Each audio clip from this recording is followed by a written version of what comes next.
அனைவருக்கும் சாய் சமையலின் அன்பான வணக்கம். இன்றைக்கி பார்த்திங்கன்னா கவள மீன் குழம்பு எப்படி வைக்கிறதுன்னு பார்க்க போகிறோம்.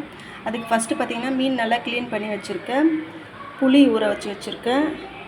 தக்காளி, வெங்காயம், பச்சை மிளகா, பூண்டு, கருவேப்பிலை எல்லாம் ரெடி பண்ணி வச்சுருக்கேன். இதை நம்ம ஃபஸ்ட்டு வதக்கி எடுத்துக்கலாம். ஃபஸ்ட்டு கடுகு போட்டுக்கோங்க. கொஞ்சமாக சோம்பு, கட் பண்ணி வச்சுருக்கிறது இன்னொன்று எண்ணெயில் போட்டுக்கலாம். ஃபஸ்ட்டு வெங்காயம், பூண்டு, பச்சை மிளகாய் இது நல்லா வதக்கிக்கலாம்.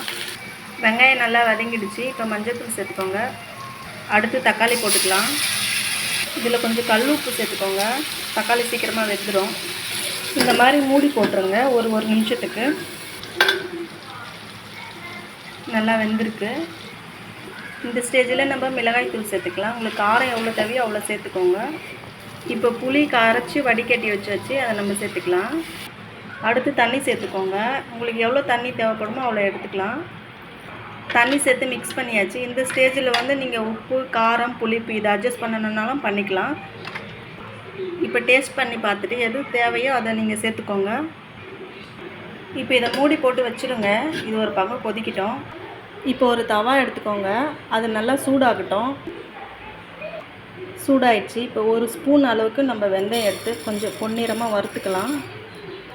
பாருங்கள், இந்த அளவுக்கு வறுபட்டால் போதும். இதை ஒரு மிக்ஸி பவுலில் போட்டு நம்ம பொடி பண்ணிக்கலாம். பாருங்கள், இந்த அளவுக்கு அரைச்சிக்கணும்.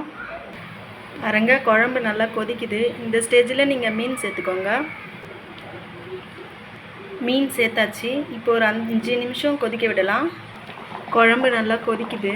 இப்போ ஒரு 2 பல்லு பூண்டு நசுக்கி போட்டுக்கோங்க. பூண்டு நசுக்கி போட்டாச்சு.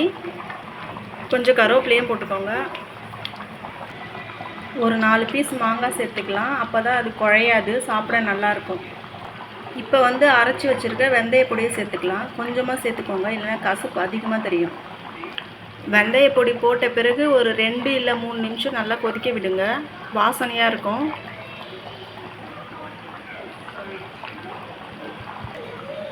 மூணு நிமிஷம் ஆயிடுச்சு. குழம்பு நல்லா கொதிச்சு திக்னஸ் வந்துடுச்சு. இந்த ஸ்டேஜில் நீங்கள் அடுப்பை ஆஃப் பண்ணிக்கோங்க. இப்போ சூப்பரான மீன் குழம்பு ரெடி ஆயிடுச்சு. நீங்களும் உங்கள் வீட்டில் ட்ரை பண்ணி பாருங்கள். இந்த வீடியோ உங்களுக்கு பிடிச்சிருந்தால் லைக் பண்ணுங்கள், கமெண்ட் பண்ணுங்கள், சப்ஸ்கிரைப் பண்ணுங்கள். தேங்க்யூ.